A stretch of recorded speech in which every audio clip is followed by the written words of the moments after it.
Cool, man. So, yeah, welcome back. Thank you. Thought, we'd do a little update. Yeah, let's do it. So, yeah, I guess we'll just kind of dive straight into it. You have a name change with Harajuku, Yeah, or what's 100%. going on there? So we've got a rebrand coming up. I've decided to go with the name Jukuhara. Yeah. So it's a literal flip of the brand name and the brand itself. That's kind of in the works still, but I've done the announcement. I do have some stuff coming in September. So that's all kind of like going to reveal itself in the coming months. Yeah. Cool. And why the name change? Is it a change in brand as well? Is it change in direction or? The direction in the brand still kind of going to be similar to what I've been doing. I feel like it's a little bit more defined or refined, I guess. But with Jukuhara, it's going to be just a little bit different from what we've been doing. I've really improved the garments, the cuts, the materials, all the smaller details that I really wanted with Harajuku actually in it now. But in terms of the name, I really wanted it to be its own thing because Harajuku is a place in Japan. We talked about how I came up with the idea in Japan and it's kind of like an homage to the place. But whenever people hear the name, they think of the place. I want people to think of the brand itself, what we do, the values, what we're all about. So I guess that's really the main reason behind why we changed the name. Okay, cool. Because I saw a little preview of something on the Instagram. It looked like a jacket with some buttons on it and that sort of thing. Was that Jukuhara design that I saw? I can't remember what I posted. Might be a preview. It might have been a preview or something. I can't remember. Is it going to more like a high fashion sort of stuff where you can see more? Yeah, so garments on a runway. I do want to have like garments that you would see on a runway, and I want to make that kind of attainable to people. A lot of my demographic kind of lies within people my age, maybe like from 19 to like maybe late 20s. Even people that are younger, I'm so down to have them wearing my stuff. But I want to take it to another level, and I hear a lot of brands saying the same thing, like we want to make it more than just hoodies and tees, but I really do believe that we're going to take it there and we're going to have like runways and stuff. Runway has always been like a goal, a dream of mine, so I'm going to make it happen. Cool. I guess you could sort of compare it to say like Rick Owens. They have the Rick Owens collection, and then they also have like the dark shadow stuff, which I guess is more like more people can wear that sort of thing because it's not. That's like it's the more affordable brand, but it's kind of commercial in a way. I'd say that I wouldn't tier my brand. Okay, are you gonna have both like streetwear and high fashion? It would all be in one brand though. Kind of like a blend of both. Kind of I've always thought of my brand to be just clothes that I would wear, and I guess that's how the collection will work. That's how the brand will work. I'll be just putting out clothes that I would personally wear and I personally think would look cool. I think that's the best way. Yeah, but I wouldn't divide them or anything like that. I'll just keep it all under Jukuhara. Yeah. Oh, okay. Cool. So you're working on garments at the moment. Anything you can talk about? They're actually on the way. Like it's taken me 6 months to actually properly engineer them. And Jukuhara has been an idea since the last few seasons of Harajuku. Like last time I came to talk about it, I was still working on Jukuhara, and like all the garments, they're crazy. Like we've got the t-shirts and all that. I really wanted like an oversized kind of cut. A lot of brands like to do that, but I have a very specific look that I like of t-shirts. It's very Asian influenced. I feel like if you decided to bring it to Japan and try to sell it there, people will eat it up. Like I really wanted, that was the whole idea behind it. Yeah. I like something that really draws me to buy t-shirts or like anything is unique cuts. Yeah. Because like it's kind of the way it hangs and everything like that. So yeah. And I really wanted a material that was just indestructible. If you chuck that stuff in the dryer by accident, like I want it to survive. And with these new cuts and the new garment, the materials, the cotton and all that, like I really just hammered it into the manufacturers. Yo, we need something that will last. Cool. And they gave me something that lasts forever. Oh, really nice. Yeah. Nice. Same with the hoodies. The hoodies are crazy. I went with like a oversized kind of cut as well. Not too long, kind of boxy. I got those oversized sleeves and drop shoulders as well. Yeah. But yeah, everything was cut, measured, and all that here in Perth. Like I came up with all the measurements and stuff. Cool. Yeah. So I really wanted to have like my part in it as well. So so this collection, everything that you see in it, like I kind of like designed everything. Yeah. From the cut to the print to the logo to the marketing to the website. I really wanted it to be a product of what I could do. So yeah. Nice. And just something that I've been noticing with the t-shirts I've been buying is like I got this. I think this might be the Uniqlo. one. Yeah. Uniqlo U. See, this is where I just buy all my basic tees, but there's some that are thicker. And I like wearing them because the material is like really thick and durable. Yeah. But then there's another version. I'm not sure. I think this might be the Aero. The Aerism. Yeah. But I noticed I've been like buying these because they don't wrinkle as much as the 100%. Yeah. I really like Uniqlo U, especially the Aerism ones. I'm actually wearing one underneath the jacket right now. They got the black version of that one. Yeah. They really got the collar size very like it's perfect. So it's like an oversized sort of thing. Yeah. I really like the cut of it as well. It's boxy, but it's not too oversized. Yeah. It's a very flattering look. Yeah. You can literally wear it with anything, and you can size down and up just for like different looks and stuff. But yeah, that material is really hard to wrinkle. Yeah. It's not as I think it's as durable, but just I don't like having too many wrinkles. Yeah. It's very breathable in my shirt, as well. So it's very breathable. Yeah. Like I actually sometimes exercise in those as well. Oh really? Yeah. Oh, cool. I should really be using like the proper Aerism stuff. But the U collection by Lemaire, man, it's crazy, and they're still making stuff, which is really cool. Wait, by who? Lemaire. So he actually designs all of the Uniqlo U collection. Is he that? He's not from Japan, is he? The designer. No. He's from Europe or something. Yeah. Yeah, I saw that. That's why. Yeah, this is actually Uniqlo U. Yeah. But I like how Uniqlo have like used an actual designer.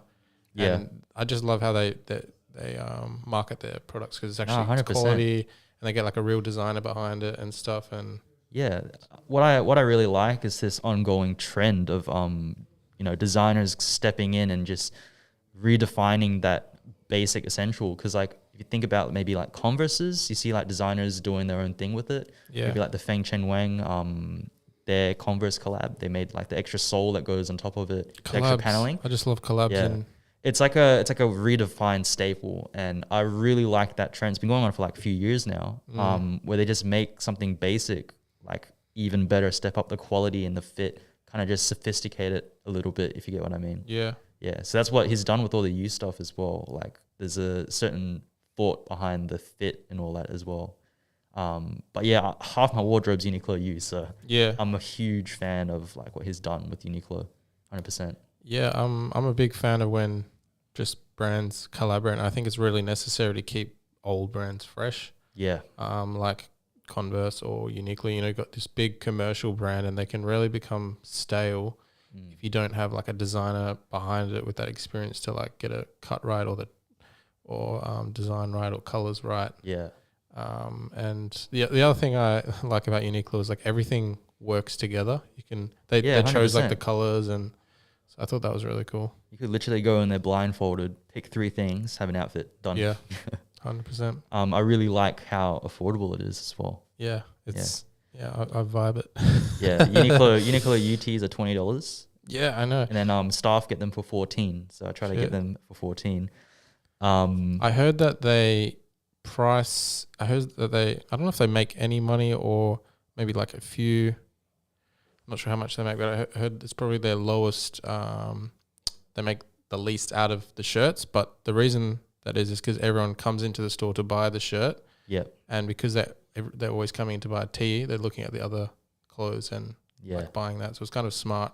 But yeah, also the shirts are really good. It's the lure into the store. Yeah. Yeah. And cool. They sell tons of those. Like yeah, I know.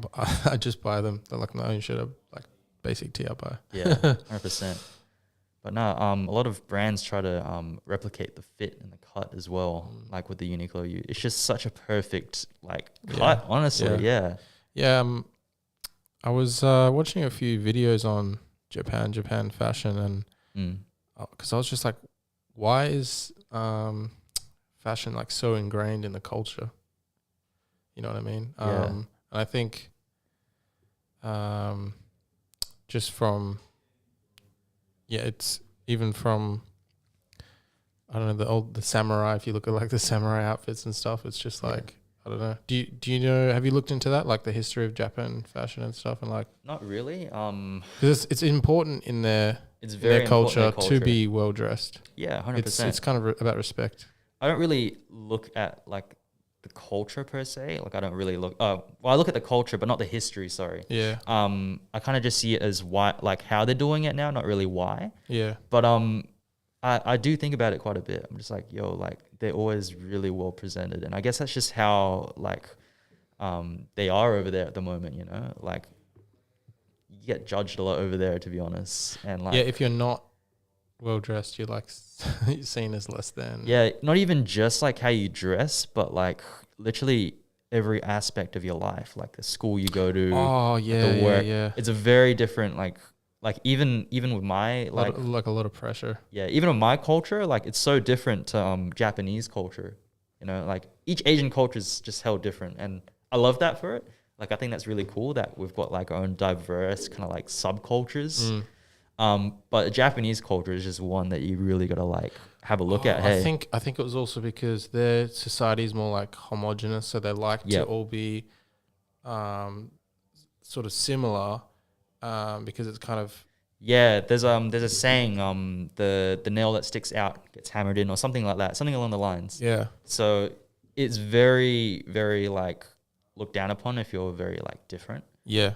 But that's the cool bit when you see people that are different. Yeah. You got a Harajuku and stuff, people dress up and all that. Yeah, I ordered this photo book. Do you know Fruits magazine? Nah. Oh, it's like the coolest you've definitely seen it before. Probably have. But anyone who's listening, check out Fruits magazine on Insta. It's like I don't know if the magazine itself is going anymore, but it's just got these really cool.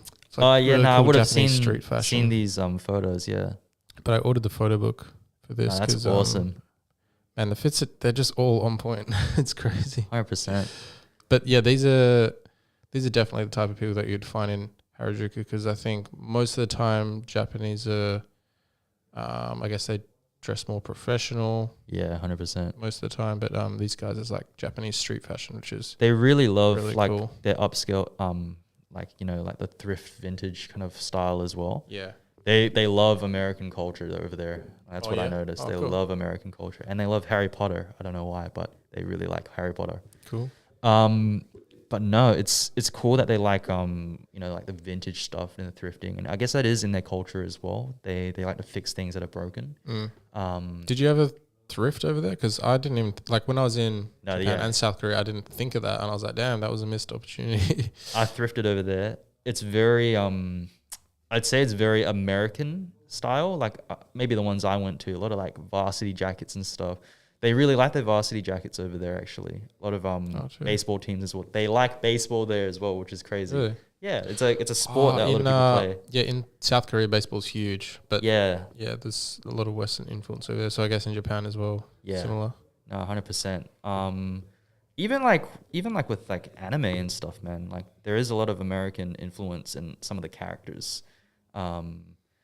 But it's interesting to see like that they've got that influence, and with their cars as well. Yeah. So they have like a lot of maybe in the 90s and stuff. They really like the muscle cars and how the Mustangs. That's interesting because in the West there's a lot of like people love the Japanese cars. Yeah, but this is back then. This is why Japanese cars are the way they are now, or back then. But back in the 90s, it was just so like common for like Japanese manufacturers to see what American cars are doing. Oh, okay. Yeah. So it's just influencing. They're just like influencing each other, bouncing off. Pretty much, what each other's doing. But the car industry back then was crazy back in the 90s. and it just got to a point where like Japanese cars were ruling the world. Yeah. Yeah, but you can, if you look at like certain cars and stuff, you can kind of tell the influence. Like with the R30 or all the Nissan GTRs, Yeah. like they got the four iconic like four dots on the Yep. brake lights. The lights, yeah. Yeah, Like the so skylines and those stuff. ones are like from the Corvettes. Actually, the Corvettes did it first, Oh, okay. so they got the same like two lights in the back. Yeah. I'm pretty sure they did it first. I saw it on a video somewhere, but a lot of the design cues and all that as well. Like the 300ZX is actually a pretty big car in Japan, and Yeah. they're kind of like looking at American like sport touring cars, Yeah. and maybe even like the Europeans. Like with a 300ZX, they actually have the same headlights, like the exact same part headlight, Yeah. as a Lamborghini, I think Diablo. They just got Yeah. it straight from that. But like that's what was popular back then, so they just kind of went with it. Oh, true. I Yeah. don't know if you've seen like the electric cars that are coming out, but there's some that are like influenced by the 90s JDM. There's one I saw that was influenced by the 90s JDM. Which I think it was that? might be a Nissan EV car, but I saw it on Instagram. It looks so sick. I saw the Hyundai one. Have you seen that one? Maybe it's Hyundai. Yeah, Hyundai's EV looked sick. There was a project one. It looked really retro. I think you're talking about that one. Yeah, that Yeah. one. Let me check. Retro But EV. but Nissan just came out with a new car, and it is literally, I think it's like a direct homage to one of their older models, the 400Z. Have you seen that one? I haven't. Yeah, this is That's a Hyundai. Yeah, the Hyundai. Oh, I don't know what it's called, but yeah, Hyundai Retro. Hyundai's doing really well right now. Oh, it's called the Hyundai Envision 74. Yeah, Oh, it's a concept car. Damn, I that wish it thing's was sick. real. But they did actually make an actual model, so it's pretty cool. If you look at Hyundai's lineup now compared to like in the last decade, like 2010s to 2000s, they've stepped it up a whole bunch. Yeah, They really know what their consumers are wanting, and they know that they can target younger people like us to buy Yeah. their cars. And they came up with like the N-Line sport hatchbacks. yeah, Those things are fun, man. Like they only available in manual. They got like the blue, nice like light blue color on it, red brakes, sporty and everything. Exhaust is loud. Like they've actually been stepping Yeah. it up. You compare it to the cars that they used to make. because with the commercial market, you know, it's harder for them to kind of create something that's not going to sell to everybody, so they can't make it like as cool. You know what I Yeah, mean? yeah. So they know what they're doing, and I'm pretty sure they've been getting all the designers from all the top tier brands like BMW and stuff. Yeah. I read that on an article somewhere that they got that. Oh, really? So yeah. it's kind of a similar trend to say Uniqlo, whatever, getting good designers behind a commercial brand to like sell Yeah, the of product. course. You get any good designer behind your product, it's gonna look good. Yeah, you know. facts. But that obviously comes at a price, So Yeah. Lemaire probably makes like a huge percentage. Well, I don't know if it's huge since it's Uniqlo. Kind of like how Kanye and Adidas, like their kind of deals. I think that it'll definitely make a return on investment. Like yeah. if he didn't, it's just like I don't know, you just end up with like a boring brand if there was no designer behind it, proper designer. Yeah. But just this whole collaboration thing's pretty cool, which is a really good segue into the store I'm starting. Oh, a store. Yeah. Damn. So yeah. I'm starting a online store, and I really want to emphasize that it's for the brands in Perth. Mm-hmm. It's for the brands in Melbourne as well, brands for Sydney. Just Australian independent brands and businesses. Yeah. At the moment, we're focusing on clothing. Yep. So a lot of like garments, like stuff like hoodies, shirts, got the jackets as well. Anything fashion related at the moment. And basically it's called Jargon. It's also called Jargon Gallery. But the website, Jargon, which means like, isn't it a certain like a niche wording? yeah, expressions, terminology used Yeah. within a certain niche Cool. or community. And I really I had this idea to start a community to help brands and stuff like Dope. that are just starting. And I think the best idea was to really start like a store that helps these brands sell their stuff as cool. well. So Jargon actually ends up being a lot of different things. Ends up being like a place for people to find new brands, find new pieces, stuff like that. Yeah. But it's also a place for you know, young business owners, young brand owners, or even well-established ones to come and, you know, have their stuff on there, get different types of exposure. It's just starting out, but I really have been working on it and getting all the content done for these brands. Because the way we operate is if you have your brand on the website, we do all your content for free. Wow. So that's one of the incentives. We just charge a commission rate. Yeah, for sure. After like you have your stuff on there. So it's just per sale. So if you sell a hoodie, we just charge a commission on that. Cool. There's no joining fees. There's no leaving fees. There's no photo shoot fees. So I'll do all the photo shoots for your brand. I'll do, you know, e-com. I'll do the flat lays. I'll get models in, have them wearing that as well. Have models to go shoot with it on different locations. Kind of have my own creative direction with these shoots, but it's kind of it's just like an idea that I had. Like I just really think that it's going to help benefit connecting these brands all creatives and creative business owners together in one sort of platform. Yeah, so it's really to grow these brands. But at the moment, I'm trying to grow Jargon itself right now as well, just so that these brands have something to use later on. Cool. But yeah, that's pretty much the whole idea behind Jargon actually. That's really sick. And is it going to be locally based or Australia based, or like you're going to? So yeah, it's going to be Australia based. But in the time that I've been trying to get all these brands together, I've had people in Asia hit me up as well. Cool. So if anything, it can be like an Asia Pacific kind of thing. But I'm really focusing on Perth brands at the moment, just mainly because I'm just starting out. Yeah. So obviously we've got certain budgets in place and whatnot. So we're just shooting locally. I do have a brand from Melbourne, but What brand's that? So that brand's called, I get to drop it. Hey, this is the first time anyone's going to hear it. It's called Bourgeois 61. Oh. So they make a lot of handmade I love tops handmade and garments. Stuff. Yes. Yeah. The thing is, though, she's also studying full-time fashion design or something like that at RMIT, and she's obviously really busy. Yeah. But she had this top with a excerpt from Wong Kar-wai's one of his films. Oh, cool. And we talked about him last time. I feel like I brought up her brand last time too, actually.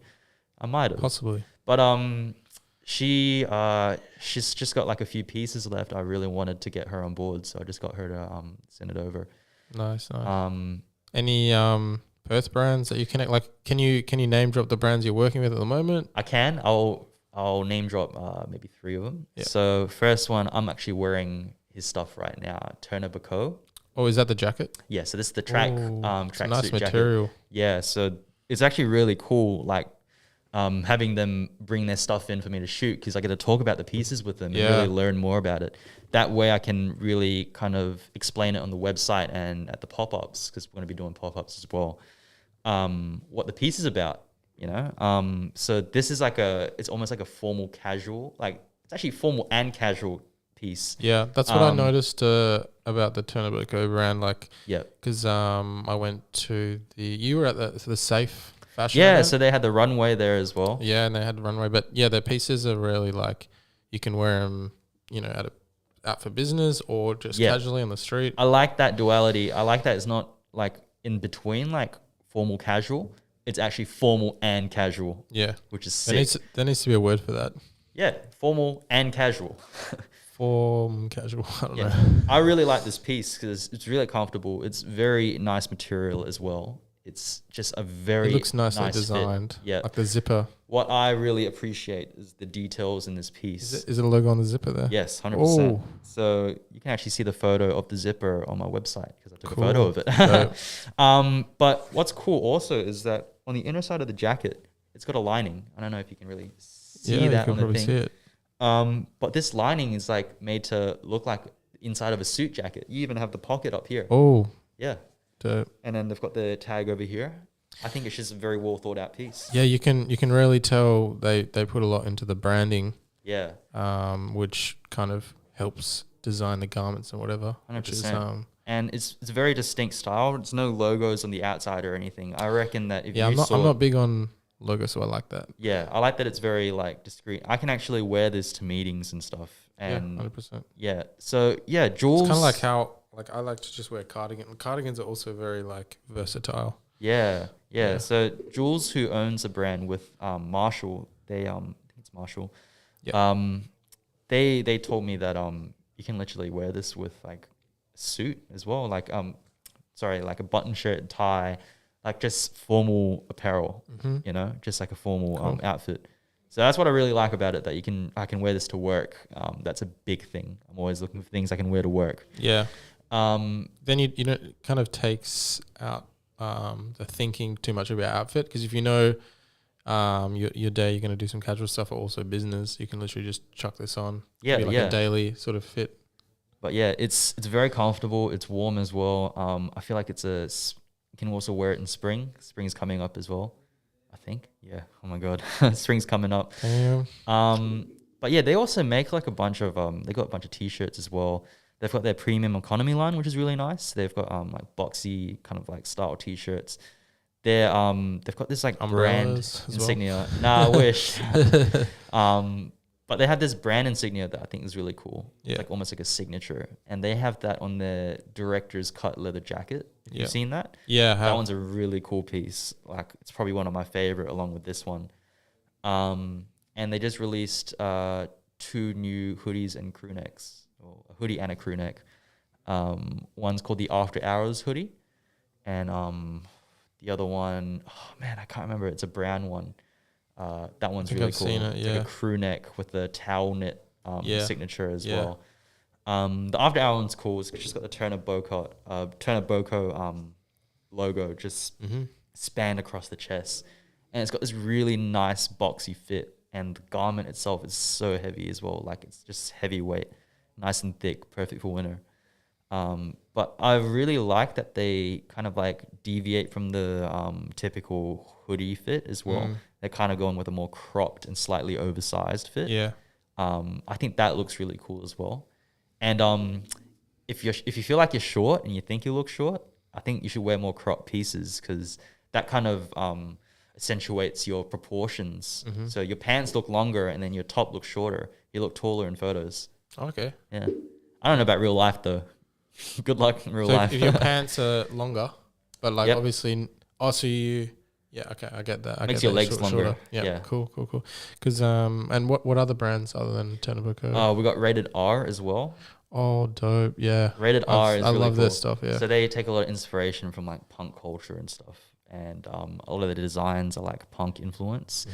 He also likes to blend it in with kind of like the rave posters and stuff. Yeah, I noticed that with the style of content they're posting. It's cool. So I really like the direction he's going into. And Calvin, the owner of Rated R, I've known him for quite a while actually as well. So he's had the brand for quite a while. But I'm really glad I got to work with him with this on Jargon, having him on board as a brand. Cool. He's got like quite a few like knitwears and stuff. He's also releasing a bunch of new things on Jargon exclusively. Oh, you can have like exclusive releases on Jargon. That's cool. So actually, got another brand I'll talk about in a sec. But we're basically doing he's doing kind of like essential kind of wear, kind of like basics, hoodies and track pants. Yeah, really good for winter. I actually got to shoot the stuff recently as well, and man, the quality on that is actually next level as well. It's a really soft but thick like fleece cotton. Wow. And it's just like a very nice and appealing color as well. It's like a nice tan, and he's got a charcoal one as well. He's even got the logo rubber printed on the garment. Wow. So actually, like, it's almost 3D, and like it's actually like it's not like a puff print. Like it's an actual like angular print on it as well. Wow. So that one's really cool. So that will be coming out soon, hopefully. And yeah, we actually have Joyride as well. Have you heard of Joyride?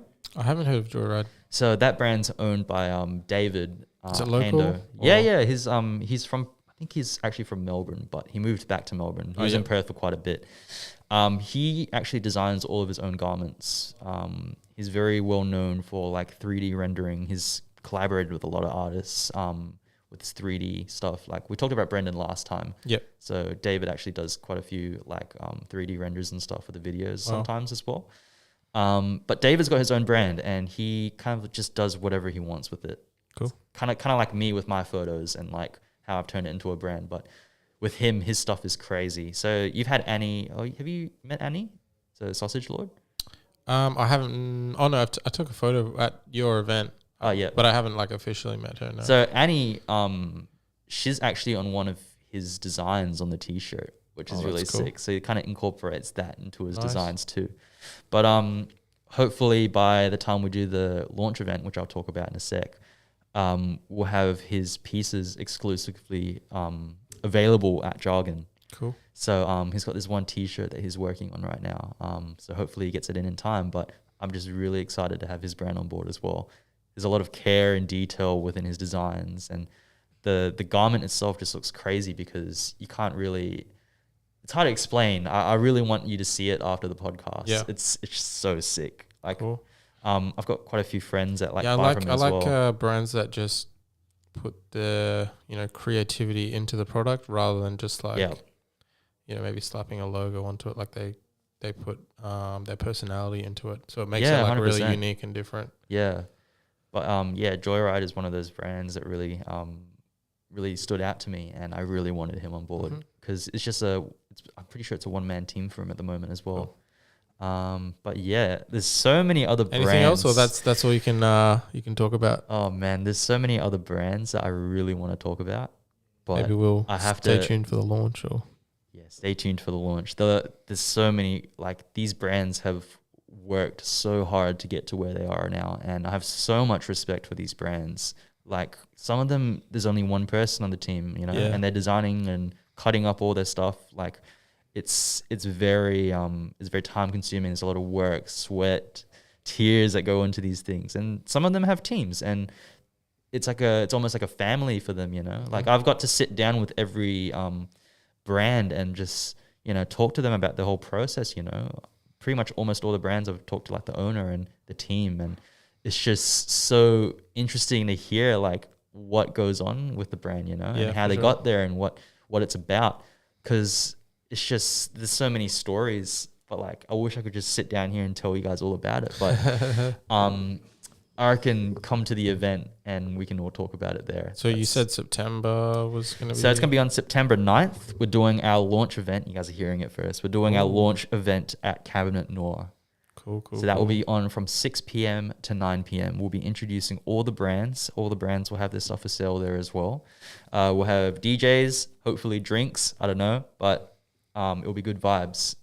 Definitely more to the whole purpose of it is to really introduce the brands to the platform and the people in Perth. Yeah, cool. But yeah, that's September 9th. That's a Friday night, 6 to 9 p.m.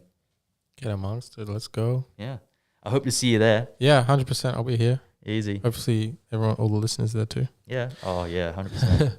And I want to touch on like a bit on marketing approach, because I think it might be interesting. Like, we're more than halfway through 2022, going to 2023. Yeah.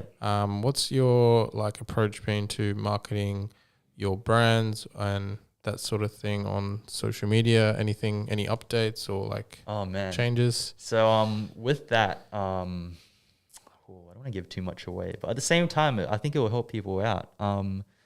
I think with marketing, it's really important to get a community behind your brand or whatever 100%. You're trying to market. Yeah. Because you get these people involved, you make people feel involved.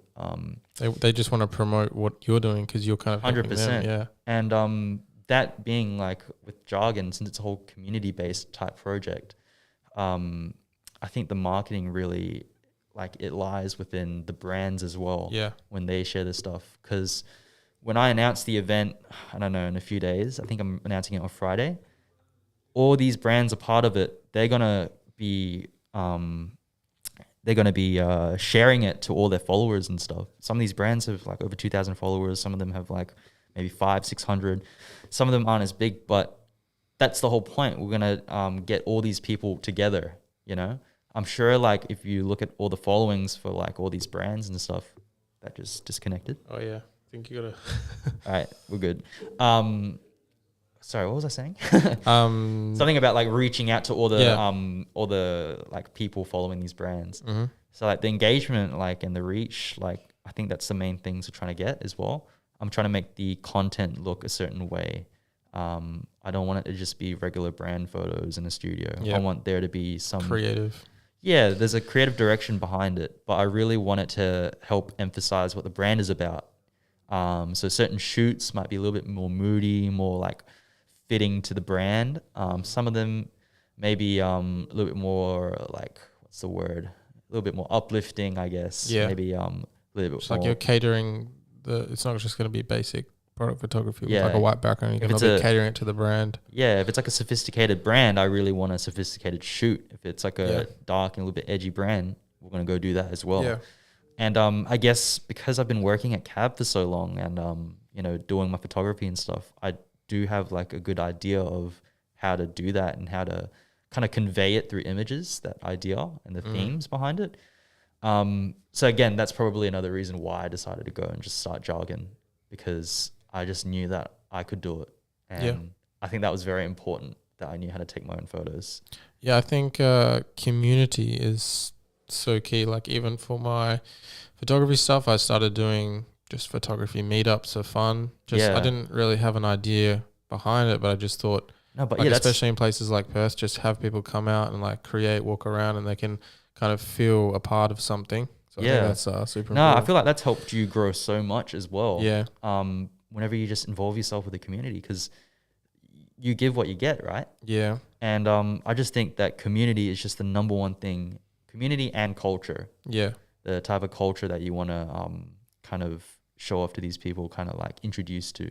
For sure. But I'm very focused on the community, because that's the backbone of everything. And exactly, if they feel a part of what you're creating, like it's almost like they're gonna share it anyway, because they're a part of it. They're promoting themselves as well. So 100%. Why wouldn't they share it? The one thing I really want to get out to the community, to the people, is that Jargon is here for you whenever you need it, because everyone, like I talk to a lot of people about like brands and stuff, and people come to me and they talk about the brands they want to start, and I'm just like, oh yeah, I've always wanted to start a brand, but I don't know where to get my stuff from. I don't know like where to print. I don't know how to design. I don't know how to take my photos and stuff. Like, I want to get this out, that like, if you want to start something with Jargon, just hit us up. So just like send you a message, like send us a message. How do I do this? Any advice? Bro, if you guys need like manufacturers, if you guys need places to print, if you guys need like anything to help start your brand, get your creative vision from an idea to an actual action, just hit us up. Let us know. I'm willing to help you guys out. I'm willing to really grow some brands out there, because there's so many creatives out there who really have the ideas and really have the technical knowledge to do it, but they just don't know where to start. Yeah, 100%. I think that's a lot of creatives, especially in Perth. I know I felt that way. Like, there's no one. 80% of the brands, 80% of the brands on Jargon, like they probably went through the same. They went through the same phase, like where it was just like a year or 2 years, just thinking about the brand, just kind of like procrastinating it, being really lost before starting the brand. And I want to eliminate that phase where you have to like think about all this stuff. Yeah. I want to just go like, yo, I think that's what it's about. Just helping. It's about like helping each other. It's about community. 100%. And what I think some brands do is like they can kind of gatekeep this knowledge, but then in reality, it's kind of better to help everybody out so everybody can grow rather than sort of. In reality, it's what you do with what you have. Yeah. So I'm not afraid to give away my suppliers and stuff. I think it's good for the community as well. Anything I have, I want to share. I want to help other people. Yeah, like with the magazines and stuff, I had so many people message me like, "Oh, where do you get them printed?"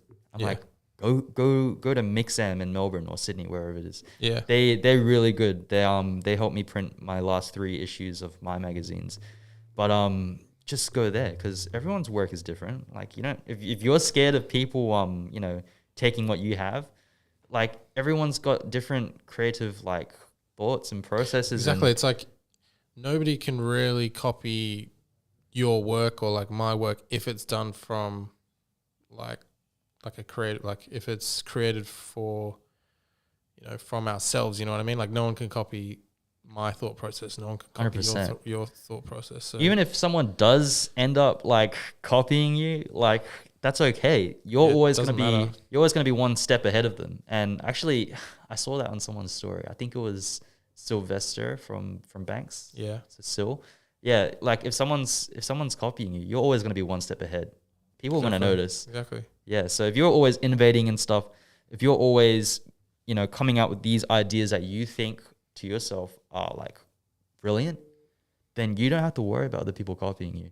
Yeah. You know, I think that's something that I had to learn as well, because I obviously had to go through that phase where, like, you know, I get offended when someone copies you and whatnot. And I think everyone does go through that. Yeah. But it's what you do with it and how you see it. Like if you keep on growing, like you're gonna just create something else anyway. So it doesn't really matter too much. Sometimes people need that to really like kind of like imitate a certain process and stuff.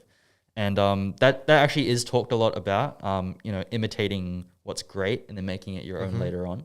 Yeah. I don't see a problem with that, but you need to really understand why you're imitating, why you're copying.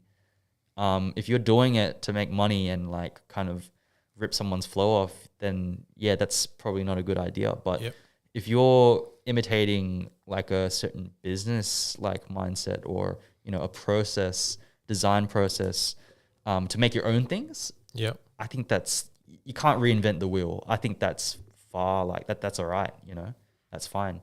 But just make it your own, you know. There's so many things you can do, so many things you can create. I think the number one thing to do is just make it your own. Yeah. For sure. Hope that was well worded. Yeah. No, that was good. Yeah.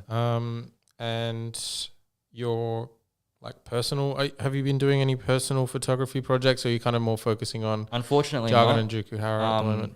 Yeah, it's mainly Jargon and Jukuhara. I really do want to get back out there and do it, but I guess you are still shooting for brands and stuff, just not like creative wise. yeah, creative direction in terms of these brands. It's shooting for brands is so different to just shooting like portraits and stuff of people. Yeah. And I really do miss that, because it's limitless. You can do whatever you want with it. But with these brands, it's kind of also fun to do it for brands, because you're like, you got to learn about the brand, you got to learn their direction, and you got to sort of customize your shooting for that direction, which is like 100%.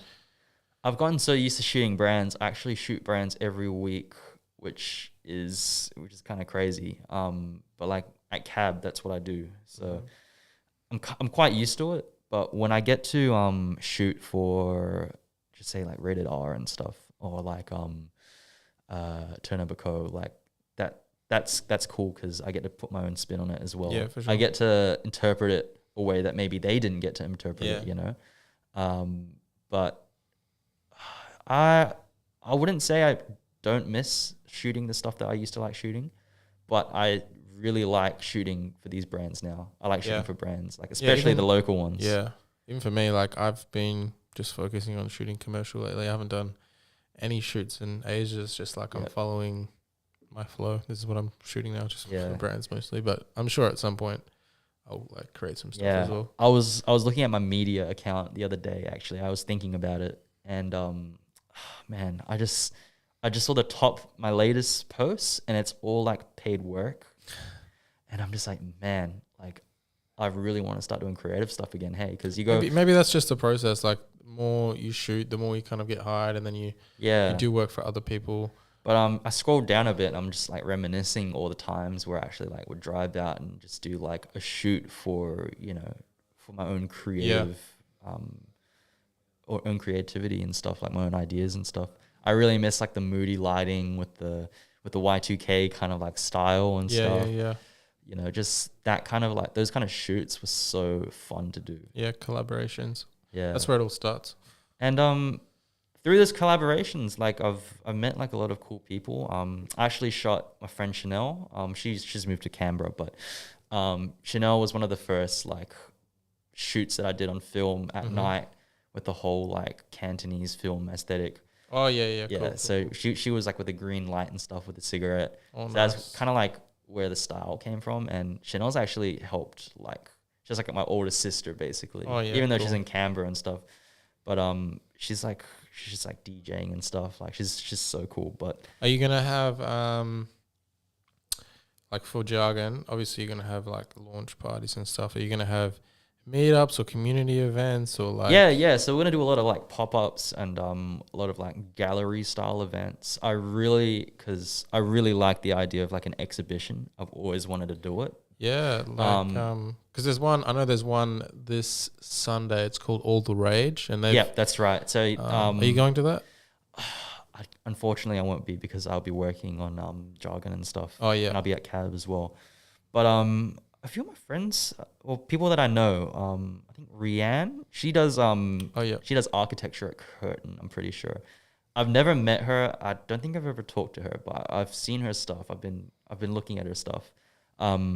She's really talented. Yeah, it's super cool. Like I'm pretty sure she's towards her end of her degree. She's so creative. And there was a point where she was actually taking photos and editing them of herself. And I'm like, shit, that's actually crazy. And it's actually influenced me to do the whole overlay kind of textures and stuff as well, because that's what she did. It was almost like a photocopy kind of like texture, and then she overlays it or screens it on top of the photo, and it basically creates a certain texture, and it's quite random depending on what colors and texture and photocopy pattern you're using. But she posted that a while ago, maybe about a year ago, and that's always stuck in my head whenever. It's with the red background. Yeah. So those were so sick, and I don't even think she's a photographer. She's still made that, and I was just like, whoa. Yeah, I thought that was dope as well. I still remember that. That's actually influenced my personal style a lot as well. A lot of the cab photos actually have this certain overlay on top of them, just giving it a little bit of grain and texture. Nothing crazy with color or anything, but I do a lot of like grain and slight contrast tweaking and stuff with the overlay. Yeah, I also noticed at Cab they're doing a lot more collaborations with like local creatives, different sort of creatives, and I thought that was really cool. Yeah. But Cab's really cool for the culture and stuff, and I feel like it's a bit like it's just such a nice space to be at as well. They really let me do whatever I want with the creative direction of the brands and stuff. So we shot Kaiser Clark. Have you heard of that brand? Yeah. So we shot that literally 2 days ago, and what's cool about that is that the owner is actually really like in touch with us as well. Like he'll message us and Where's say like, Kaiser Clark based? So Kaiser Clark's actually based in, I think, LA or America, somewhere in America. I'm pretty sure it's LA. I love international collabs. 100%. We haven't exactly collabed with them yet, but we're just stocking their stuff. Mark Kaiser, the owner of it, he'll actually like message us and stuff and be like, oh yeah, that's a sick shoot. Kind of oversee the and the like shoots that you're doing. He likes to repost that stuff as well. I think that's really cool. That the brand, because a lot of brands don't really do that.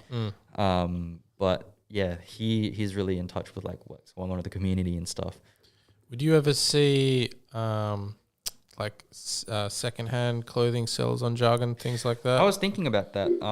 I really wanted it to mainly just be independent like brands and stuff at the moment, not exactly like not sellers of different products. In a sense, they are a business, but I'm still thinking about it. I'm very open to it actually, but I wanted it to just be brands first. I really want to put that first because there's a lot more involved in terms of a brand. I'm not trying to like say one's better than the other because there's a lot of work when starting a business. Yeah, for sure. But with the brands, there's that whole design element. There's a very like certain level of resourcefulness that you need, and I think I really wanted to focus on that first. Yeah, cool. Before, who knows where it could expand to, but at the moment, just with like individual creators, 100%, yeah. But yeah, I want to bring it to Melbourne as well. Hopefully I'm moving to Melbourne January, like mid-January, so I'll be moving there permanently. But I wanted to build up as many Perth brands here first before I move. And when I start establishing like connections and stuff in Melbourne and start finding a place to do the pop-ups, I want to ask all these brands, do you want to send your stuff over, get it to the Perth Melbourne people? Just be like just connect the dots for people. Yeah, and that's what I'm trying to do with like Melbourne and Sydney brands as well. Like even brands in Brisbane, I'm trying to like get on board. Probably after the launch, we're going to keep adding brands on. I want them to be kind of like get the Perth people to know about it. But yeah, that's the whole process right now. Just trying to like start it up. You know, it's still in its early stages, but I have a very clear idea of where I want it to go. Yeah. And I'm just working on it. I'm working really hard on it, and I really want to see these brands do well. Yeah. 100%. In terms of like Melbourne, have you been there before? Yeah. I go a few times for work. Like what's kind of drawing you? How's the scene over there? Melbourne scene is, look, it's very busy. It's very creative driven as well. Have you done like collabs over there and that sort of thing? Yeah, I've done a few shoots in Melbourne. Melbourne has a very wide variety of creatives. There's a lot of creatives there. There's a lot of brands there too. You got Purgatory, obviously you got Bourgeois as well. You got Fragile Minds. Those brands are really prominent to me. You can actually see them here in Perth as well. But in terms of like the space and stuff, everyone's just so like creative there. And is it a lot of collaborations over there as well? I'm not 100% sure. I wouldn't say I've been like how is it different to Perth, would you say? Just a lot more going on? A lot more going on. Because they got Fashion Week there. Yeah, they got Fashion Week. They got all these events. There's something happening every weekend. The city is just so like dense as well. There's always something going on. But I'm not exactly moving there just because I like the city and the environment. I really wanted to apply for RMIT over there, which is a university very well known for their design school. I really wanted to learn some things about fashion as well. Unfortunately, I don't really know much about fashion. Yeah. Even though I've got a brand, but well, I guess you know about style, but maybe not necessarily about like making the clothes and that sort of thing. I know how to make the clothes, but I really want to know more about it. I want to know more about, garment design, how you guys make it. I don't know how to sew, but I know all the technical things about it. Yeah. But it's just there's so many things that I don't even know exist in terms of like the fashion industry. You want to industry. Get a degree in fashion? Yeah, I want to know everything about it. Yeah. But I'll continue to do my finance course as well. I'm doing finance as well at the moment. At Curtin? I'm doing it at Curtin, yeah. So I'm on my second year. Next year's my last year, but I want to keep doing fashion as well. I really do believe that that's the course I'm going on. Yep. Nice. Now they fit in, especially someone who's running a brand and like starting Jargon. Like, yeah. So Jargon at the end of the day is a business. So I feel like it's really important to know all the financial components behind it, know how to account. A lot of people don't know how to do the accounting, so it kind of it's just like, where's the money going? I just outsource to my tax accountant and I don't even know what's going on. I'm just just he can do it. yeah, fair enough. But yeah, it's just that's the goal at the moment, I guess. Getting kind of personal, but nice, man. Yeah. No, that sounds pretty good. Thanks for coming on for the update. Thank you so much for having me on here. Has Jargon got an Instagram yet? Yep. So it's jargon.gallery, and Jukuhara, my new brand, will be coming out in September. That's jukuhara.online. So is the Jargon launch and the Jukuhara release going to be on the same day or same month or? You'll have to see, actually. Have to see. I'm being very mysterious about it. Jargon, 9th of September, is it? Yep, 9th of September, 6 to 9 p.m. 6 to 9 p.m. Cabinet. Yep. Bring your cool fits because Harry will be there taking photos of them. Yeah, I'll be shooting. I'll be creating content. Yeah. But yeah, thanks for coming on, man. Thank you so much for having me. Hey, that went pretty good.